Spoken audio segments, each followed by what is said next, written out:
ഒരേപോലെ ചിക്കൻ ഉണ്ടാക്കി നിങ്ങൾക്ക് മടുത്തെങ്കിൽ നിങ്ങൾ ഒരു വട്ടെങ്കിലും ഈ സാധനം ഒന്ന് ട്രൈ ചെയ്ത് നോക്കണം കേട്ടോ. നല്ല അടിപൊളി ചിക്കൻ തോരൻ, ഇത് പുട്ടിൻ്റെ ഒപ്പം കഴിക്കാൻ വേറെ ലെവലാണ് കേട്ടോ. വീഡിയോ കാണുന്ന പലരും നമ്മൾ ഇതേവരെ ഫോളോ ചെയ്തിട്ടില്ല കേട്ടോ. അപ്പോൾ ഇതേപോലത്തെ അടിപൊളി വീഡിയോസിനായിട്ട് നമ്മളെ ഒന്ന് ഫോളോ ചെയ്യുക, പിന്നെ ഒന്ന് ലൈക്ക് ചെയ്യുക, ജസ്റ്റ് ഒരു കമൻറ്റ് ചെയ്യുക കേട്ടോ. അപ്പോൾ നമുക്ക് തന്നെ എളുപ്പമായിട്ട് ഉണ്ടാക്കണം നോക്കാം. ആദ്യം തന്നെ ഈ ഒരു മിക്സാണ് കേട്ടോ അതിൻ്റെ മെയിൻ ഐറ്റം. അതിനായിട്ട് നാളികേരത്തിലോട്ട് കുറച്ച് മഞ്ഞൾപ്പൊടി, മുളക് പൊടി, പിന്നെ കുറച്ച് കുരുമുളക് പൊടി, ഗരം മസാല എല്ലാം കൂടി ചേർത്ത് നല്ലപോലെ ഒന്ന് മിക്സ് ചെയ്തെടുക്കുക കേട്ടോ. നല്ലപോലെ ഒന്ന് മിക്സ് ചെയ്തെടുക്കണം. എല്ലാം കൂടി നല്ലപോലെ ഒന്ന് മിക്സ് ആവണം. എന്നിട്ട് നമുക്കത് മാറ്റി വെക്കാം കേട്ടോ. അടുത്ത് നമുക്ക് ചിക്കൻ്റെ പരിപാടി നോക്കാം. അതിനായിട്ട് ചട്ടിയിലോട്ട് കുറച്ച് വെളിച്ചെണ്ണ വെച്ച് കൊടുക്കാം. എന്നിട്ട് ആ വെളിച്ചെണ്ണ നല്ലപോലെ ചൂടായി വരുമ്പോൾ അതിലോട്ട് ആദ്യം തന്നെ കുറച്ച് ജീരകം ഇട്ട് കൊടുക്കാം കേട്ടോ. നമ്മൾ ഇട്ട് കൊടുക്കുന്നത് പെരിഞ്ജീരകമാണ് കേട്ടോ. അതിനുശേഷം ഇഞ്ചി വെളുത്തുള്ളി ചതച്ച് കേട്ടോ, അത് ഇട്ട് കൊടുക്കാം. പിന്നെ കുറച്ച് കറിവേപ്പിലയൊക്കെ നല്ലപോലെ ഒന്ന് പൊട്ടി വരുമ്പോൾ കുറച്ച് മുളക് കൂടി ഇട്ട് കൊടുക്കാം, ഉണക്കമുളക്. ഇനി അത് നല്ലപോലെ ഒന്ന് ഇളക്കി കൊടുക്കാം. നല്ലപോലെ ഇളക്കി നല്ലപോലെ മിക്സ് ചെയ്തതിന് ശേഷം അടുത്ത് നമ്മൾ ഇടുന്നത് ചെറിയുള്ളിയാണ് കേട്ടോ. ആ ചെറിയുള്ളി ഏകദേശം 2 പിടി ചെറിയുള്ളി നമ്മൾ എടുത്തിട്ടുണ്ട്. അത് ഇതേപോലെ ചെറുതായിട്ട് അരിഞ്ഞത് അത് നല്ലപോലെ ഇട്ടൊന്ന് ഇളക്കി കൊടുക്കണം. ഞാൻ ചെറിയ ഉള്ളിയും എല്ലാം കൂടി അടി പിടിക്കാണ്ട് നല്ലപോലെ ഒന്ന് മിക്സ് ചെയ്തെടുക്കാം കേട്ടോ.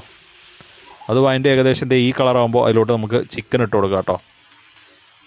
ഇനി ആ ചിക്കനും ഉള്ളിയെല്ലാം കൂടി നല്ലപോലെ ഒന്ന് മിക്സ് ചെയ്തെടുക്കണം. പിന്നെ ആവശ്യത്തിന് ഉപ്പ് കൂടി ഇട്ട് കൊടുക്കാം. ഇനി നല്ലപോലെ ഇളക്കി കൊടുക്കാം കേട്ടോ. അപ്പോൾ നമ്മുടെ ചിക്കൻ്റെ കളറൊക്കെ ഏകദേശം മാറി വന്നിട്ടുണ്ട്. അപ്പോൾ അതിലോട്ട് മഞ്ഞൾപ്പൊടി ഇട്ട് കൊടുക്കാം. കുറച്ച് മഞ്ഞൾപ്പൊടി മതി. അതിനുശേഷം 1 ടീസ്പൂൺ മുളക് പൊടി, പിന്നെ 1 ടീസ്പൂൺ ഗരം മസാല, പിന്നെ കുറച്ച് കുരുമുളക് പൊടി. അടുത്തെല്ലാം കൂടി നല്ലപോലെ ഒന്നുകൂടി മിക്സ് ചെയ്ത് കൊടുക്കാം കേട്ടോ. നമ്മുടെ ആ പൊടികളും ചിക്കനെല്ലാം കൂടി നല്ലപോലെ ഒന്ന് മിക്സായി വരണം. ഇപ്പോൾ മിക്സ് ചെയ്തപ്പോൾ ഏകദേശം ഇതേപോലെ ഉണ്ടാവും കേട്ടോ. ഇനി അടുത്തത് അടച്ച് വെച്ചിട്ട് ഏകദേശം ഒരു 10 മിനിറ്റ് നമുക്ക് ഇങ്ങനെ വേവിച്ചെടുക്കാം കേട്ടോ, ലോ ഫ്ലെയിമിലിട്ടിട്ട്. അപ്പോൾ നമ്മൾ തുറന്ന് നോക്കുമ്പോൾ കുറച്ച് വെള്ളമൊക്കെ വന്നിട്ടുണ്ട് കേട്ടോ ചിക്കനിൽ നിന്ന് തന്നെ. നല്ലപോലെ ഒന്ന് ഇളക്കിയെടുക്കാം. അടുത്ത് നമ്മൾ ആദ്യം തന്നെ മിക്സ് ചെയ്ത് വെച്ച നാളികേരത്തിൻ്റെ മിക്സ് ഇതിലോട്ട് ഇട്ട് കൊടുക്കുക കേട്ടോ. ഇതാണ് ഇതിൻ്റെ മെയിൻ ടേസ്റ്റ് കേട്ടോ. ഇനി ഇത് നല്ലപോലെ ഒന്ന് മിക്സ് ചെയ്തെടുക്കാം.